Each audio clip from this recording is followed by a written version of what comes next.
할렐루야. 오늘 우리는 말씀 속에서 모세가 이스라엘 백성을 출애굽시키는데 결정적인 계기가 되었던 10가지 재앙에 대한 말씀을 보게 됩니다. 하나님으로부터 부르심을 받은 모세가 자기의 부족함을 하나님이 함께 하심으로 채워나가시는 경험을 하게 되지요. 그리고 그 경험 끝에 담대함을 가지고 이 바로 앞에 서서 하나님의 말씀을 전합니다. 그 말씀 바로 내 백성을 보내라, 내 백성을 풀어줘라, 나가게 하라 라고 얘기하는데, 이러한 모세의 제안, 모세의 얘기에 대해서 바로의 마음이 반대이며 오히려 더 강팍하게 됩니다. 여기서 우리가 좀 질문이 하나 생기는데요. 바로라는 것은 이제 파라오죠. 바로는 파라오고 이제 그 이집트 전체를 지키는 이제 왕이었는데, 바로가 원래 강팍했을까요? 아니면 하나님이 바로의 마음을 강팍하게 만든 걸까요? 그러니까 좀 쉽게 설명을 해볼게요. 여러분 주위에 괴롭히는 사람들 있죠? 여러분을 좀 이렇게 예수 믿는다고 신앙적으로 이렇게 괴롭히시는 분들이 있는데, 그분들이 원래 못된 놈일까요? 아니면 하나님이 못되게 하셔서 못되신 걸까요? 뭐 이런 건데요. 성경을 보면은 어떻게 나와 있냐면, 바로의 마음이 원래 강팍한 건 사실인데 이 정도까지 강팍하진 않았거든요. 강팍이라는 것은 뭐냐면 이제 굳은 마음이죠. 굳은 마음이라는 것은 듣지 않는 마음이고 자기의 고집을 포기하지 않는 마음이란 말입니다. 그러니까 이제 자기의 고집을 포기하지 않으니 매사에 정확한 판단을 내릴 수 없고 객관적인 생각을 할 수 없는 게 이게 강팍한 마음인데, 바로가 강팍했던 것도 사실이지만 하나님께서 그 강팍한 마음을 더욱 강팍하게 만드십니다. 그러니까 이 일종의 하나님이 원래 악한 사람을 더 악한 악역으로 삼으신 건데요. 왜 하나님이 굳이 이렇게까지 하셨을까? 그러니까 더 악해져 이게 아니라 이 사람이 그 마음이 악해질 수 있도록 하나님이 그냥 방치를 해버리신 거죠. 그러니까 왜 이렇게 악해질 수밖에 없었을까? 생각을 해본다면 이 10가지 재앙을 내리신 이유와 똑같아요. 여러분, 이 10가지 재앙을 왜 하나님께서 내리셨을까요? 하나님께서 그냥 한 방에 장자를 죽이는 뭐 이런 그 재앙을 뭐 보내셨던가, 아니면 그렇게 한 가지 이런 재앙을 다 하시는 것보다 한꺼번에 10가지 재앙이 다 닥쳐갖고 그냥 애굽 왕국 자체를 그냥 무너뜨릴 수도 있는 상황이었어요. 그게 아니시면 하나님의 큰 손길을 이렇게 나타내셔서 이스라엘 백성들이 떠나도록 하나님께서 애굽의 그 족속을 막으시고 그냥 길을 여시면 될 문제였거든요. 그런데 하나님께서 10가지 재앙을 하나하나 차곡차곡하게 이렇게 내리시고, 그 재앙이 내릴 때마다 바로 앞에 서게 하셔서 그 재앙을 설명을 하고 미리 선포를 하게 만들고, 그리고 이스라엘 백성이 그런 선포 속에서 하나님께서 어떤 재앙을 내리신지를 직접 목도하게 만든 거죠. 그러니까 이 10가지 재앙의 목적은 뭐냐면 두 가지인데요. 바로와 이집트 백성들에게는 소위 말해서 하나님이 얼마나 대단하신 분이신지, 하나님이 얼마나 무서운 분이신지를 보게 하시는 거예요. 그래서 특별히 하나님의 위대하신 힘을 경험함을 통해서 더 이상 우리가 까불면 안 되겠구나. 더 이상 우리가 이거를 뭐 놔뒀다가는 안 되겠구나. 이런 위협을 느낄 정도까지 몰아내셔서 하나님께서 이스라엘을 풀어주기까지 그들의 마음을 경외하게 만드는 거죠. 무섭게, 두렵게 만드는 거죠. 이런 효과가 있는가 하면 두 번째로는 뭐냐면은 이스라엘 백성들이 그 10가지 재앙을 보는 것을 통해서 어떻게 해요? 하나님을 경험하고 하나님을 보게 만들려는 거예요. 그러니까 어떤 뜻이냐면 첫 번째 재앙부터 이 9가지 재앙까지는 모두 뭐가 깨지는 거냐면요. 이집트의 그동안 모든 사람들이 섬기고 있던 신이라고 생각하는 것들을 하나님께서 다 깨부신단 말이에요.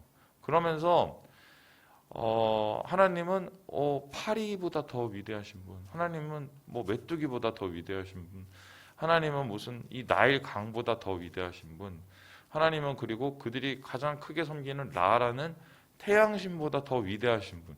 이거를 이스라엘이 교육하고 학습을 하고 경험을 하는 거죠. 그래서 이러한 10가지 재앙을 통해서 어떻게 하면 이스라엘 백성이 하나님을 경외하게 만드는, 그러니까 결국 애굽 백성도 하나님을 경외하게 만들고 이스라엘 백성도 하나님을 경외하게 만들지만 애굽 백성은 두려워서 하나님의 말을 따르게 하고 이스라엘 백성은 두려움으로 하나님을 따라서 함께 광야로 나아가게 만드는 역할을 하는 게 10가지 재앙인 것이죠. 그러니까 이 바로의 마음을 강팍하게 하는 것도 똑같은 건데 바로의 마음이 강팍해져야 이스라엘 백성이 정을 떼요. 뿐만 아니라 바로가 강팍하게 하고 극단적인 대립을 해야 이스라엘이 어쩔 수 없이 애굽으로부터 나아갈 수밖에 없는 그 길을 마련하신다는 거죠. 그러니까 제가 무슨 말씀을 드리냐면은 모든 하나님의 일에는 한 가지의 뜻뿐만 아니라 여러 가지의 뜻이 다 거기에 포함이 되어 있는데요. 결론적으로 그러한 모든 뜻을 통해서 하나님은 하나님의 일을 행하시고 하나님의 하나님 되심을 나타내신다는 것입니다. 한 사람의 마음을 강팍하게 하셔서 거기에 역사하시는 하나님의 역사를, 하나님의 살아계심을 보여줄 뿐만 아니라 10가지 재앙을 통해서 모든 사람들이 느끼는 10가지 재앙을 통해서 하나님의 살아계신 것을 나타내시고 그러한 하나님의 살아계신 것을 경험함을 통해서 어떻게 해요? 사람들이 하나님을 따르고 하나님을 믿고 하나님을 두려워하게 만드는, 이것이 하나님이 이루시는 모든 일의 이 이유죠. 그래서 저는 뭐 이렇게 생각을 하는데 인생을 살면서 우리가 절대 하지 말아야 될 게 있어요. 절대 하지 말아야 될 거. 신앙인들이 절대로 행하지 말아야 될 것이 뭐냐면 하나님을 두려워하지 않는 행위들이에요. 가끔 이제 보면 이제 교회를 힘들게 하고 어렵게 하고 괴롭게 하시는 분들이 있어요. 이분들을 이제 제가 경험을 해보면 나름의 이유들이 다 있어요. 어떤 뭐 것이 마음에 안 들고 어떤 것이 자기가 더 옳다고 생각을 하고 처음의 모습은 그렇게 크게 문제가 없어 보여요. 근데 흥미로운 게 제가 이때까지 사역을 하면서 거의 한 20년 했죠. 20년 넘게 느꼈던 게 이분들의 나중 모습이요. 처음보다 훨씬 강팍해져요. 그러니까 저렇게까지는 아니셨는데 어떻게 저렇게까지 얘기하시고 저렇게까지 행동을 하실 수 있지? 할 정도로 점점 강팍해져요. 그리고 두 번째로 제가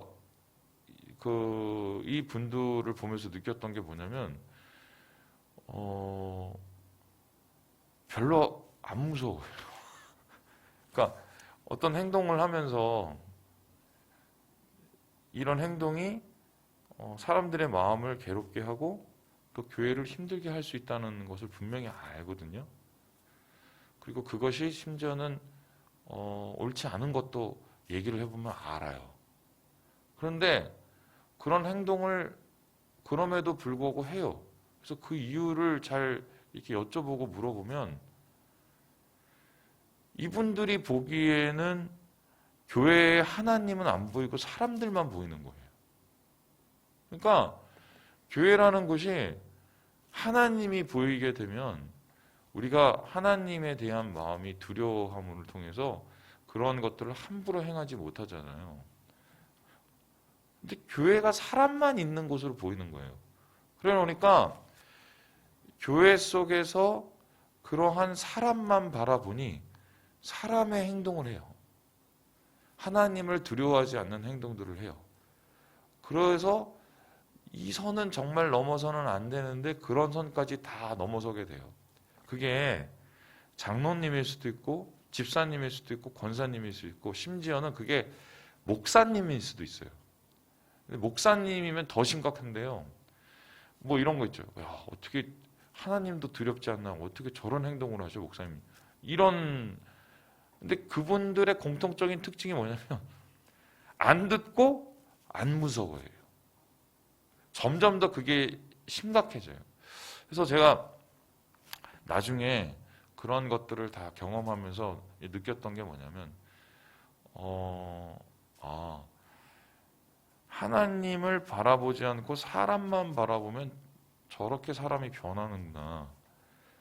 나도 그럴 수 있겠구나 라는 생각을, 여러분 그거 알잖아요. 사람들이 싸우면서 똑같아지거든요. 그래서 나도 그럴 수 있겠구나 그런 생각을 제가 돌아보면서 하게 됐고, 이제 두 번째는 뭐냐면 저런 게 결론적으로 저런 모습이 영적으로 죽어가는 거구나.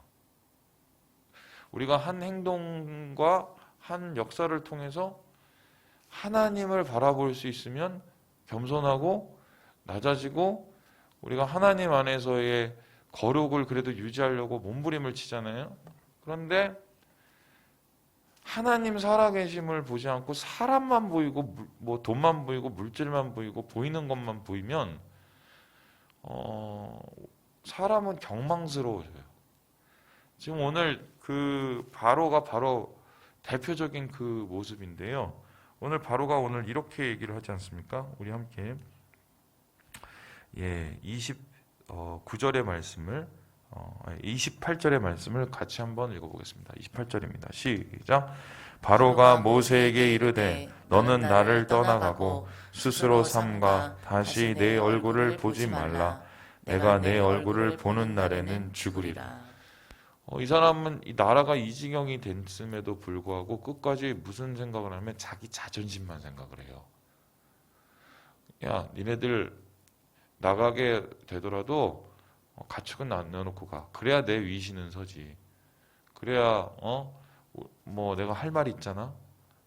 그리고 어떻게 너 이제 앞으로 내 앞에 보이면 너 가만히 안 둬. 상황 파악이 안 돼요. 사람만 보이기 때문이에요. 사람만.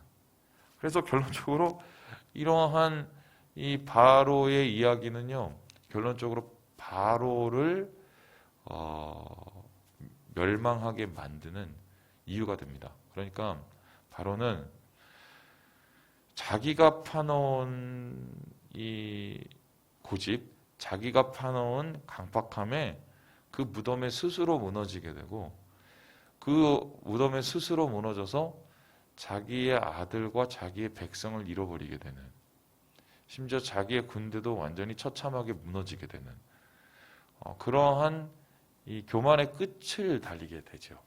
반면에 이스라엘 백성은 10가지 재앙을 통해서 하나님의 위대하심을 경험하고 하나님 앞에 겸손하게 되어서 하나님의 뜻을 따라 그 길을 걸어가게 되는, 하나님의 구원의 길로 나가게 되고, 그 차이예요. 이 말씀을 보면서 어떤 분은 하나님이 그래 우리를 이렇게 보호하시는구나 이렇게 생각하실 수 있어요. 그것도 좋은 묵상인데 그거보다 더 좋은 묵상은 입체적으로 보는 거예요. 바로의 모습 속에서 나의 모습을 보고, 또 이스라엘 백성의 모습을 통해서 나의 모습을 또 보고, 우리 안엔 두 모습이 항상 싸우고 있죠. 그래서 하나님을 경외하는 것이 무엇이고 하나님을 두려워하는 것이 무엇이고 또한 하나님을 따르는 것이 무엇인지를 고민해야 돼요. 이러한 고민 속에서 결론적으로 제대로 된 신앙과 제대로 된 하나님의 이 길을 갈 수 있다. 저는 그렇게 믿거든요. 그래서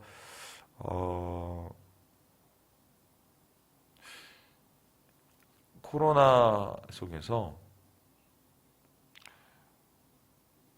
제가 오늘 사실 이렇게 얘기한 이유가 좀 승질이 나서 그러는데 그 IM 그 대표 그 인터뷰를 혹시 보셨나요? 그 봤더니 뭐냐면 정말 기가 막히게 저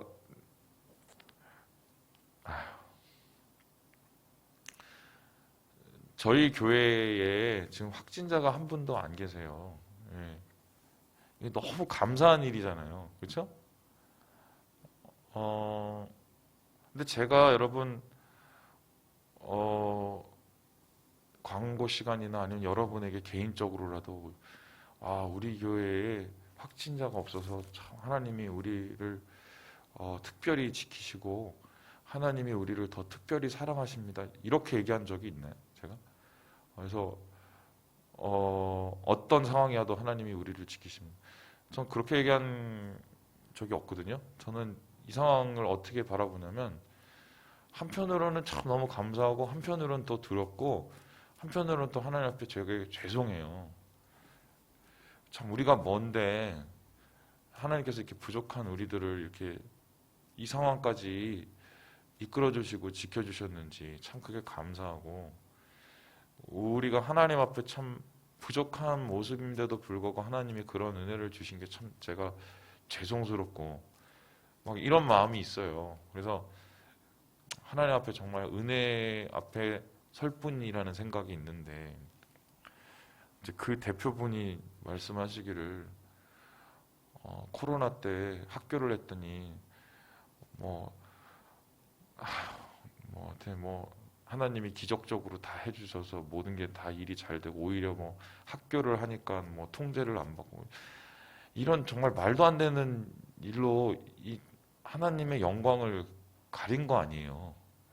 전 더 갑갑한 게 그게 방송으로 여과 없이 방송이 되는 걸 보면서 제가 얼마나 이게 얼굴이 부끄럽든지요. 낯이 뜨겁고 우리가 이 상황 속에서 겸비하면서 하나님을 두려워해야 되는 상황인데 이 찬스가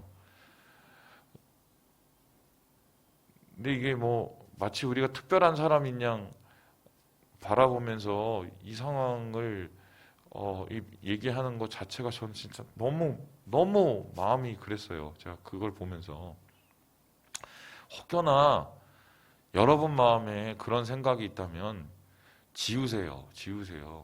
우리가 잘해서 하나님이 보여주신 거 절대로 아니에요. 이런 상황이 감사하고 또 이런 상황 10가지 재앙 속에서 이스라엘 백성을 지켜주신 게 참 너무 고마운 일이지만 이스라엘 백성이 이런 상황 속에서 동시에 두려움과 낮아짐과 또 하나님을 향한 경외함을 품는 게 이게 맞는 거거든요. 맞는 거예요. 그래서 오늘 본문하고 조금 동떨어진 얘기일 수도 있지만 제가 너무 답답해서 그래요. 이 한국의 상황이 우리 삼일교회 성도들만큼은 정말 하나님을 경외함으로 살았으면 좋겠습니다. 우리가 잘해서 이렇게 하나님이 지켜주시는 거 아니에요. 절대로. 우리 교회가 무슨 특출나게 하나님 보시기에 아름다운 모습을 보여주셔서 하나님이 우리 교회 확진자를 한 명도 안 주신 게 아니에요. 하나님 그냥 우리 불쌍히 여겨주시는 거예요. 불쌍히 여겨주시는 거예요. 주님 안에서 경외함으로 주의 살아계심을 경험하시면서 오늘 하루를 이겨내시는 우리 사랑하는 우리 형제 자매들 되시길 주님의 이름으로 축원합니다.